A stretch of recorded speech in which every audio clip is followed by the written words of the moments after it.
Новоафонский кинотеатр, построенный в 1965 году, до Отечественной войны народа Абхазии принимал десятки зрителей, но и в послевоенное время он не пустовал. Здесь силами горожан были организованы различные спортивные секции для детей и взрослых. В прошлом году афонцы совместно с городской администрацией отремонтировали первый этаж здания. Благодарю всех тех неравнодушных и всех тех инициаторов, кто занимался непосредственно данным вопросом, кто сбор организовал, кто собрал деньги. Всем большое спасибо.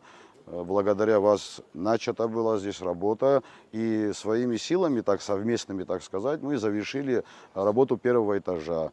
Закончена там работа, установлены тренажеры, открыт кружок бокса. Сегодня по поручению главы государства Аслана Абжани идет ремонт второго этажа. Теперь заниматься спортом и тренироваться смогут еще больше горожан. Инициатива восстановления второго этажа исходила от активной молодежи Нового Афона при поддержке депутата парламента Ахры Пачулия. Обратились к руководству страны, на что было одобрение, была помощь оказана, было содействие, и начались ремонтные работы, как вы видите, второго этажа здания. Аслан Георгиевич Бжаня, президент, спасибо огромное за то, что вы дали поддержку, и сегодня мы продолжаем строительство комплекса и вышли уже к ремонту второго этажа.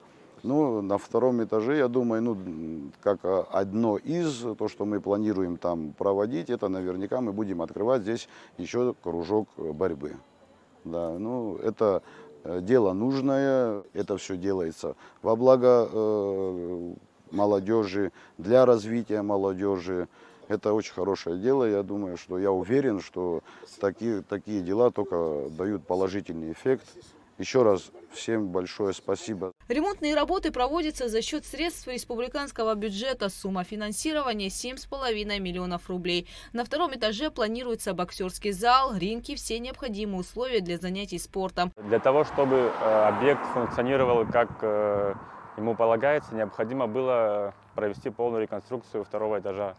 Была снята старая кровля, заменена на новую. Процесс сейчас еще проходит.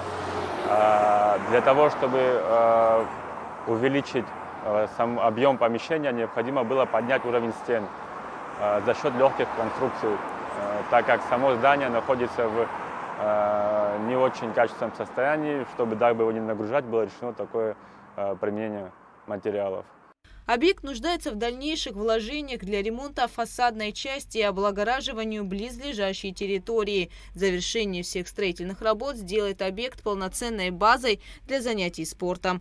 Гугуца Варданя, Фатима Гергия, Сергей Каджая, Абхазское телевидение.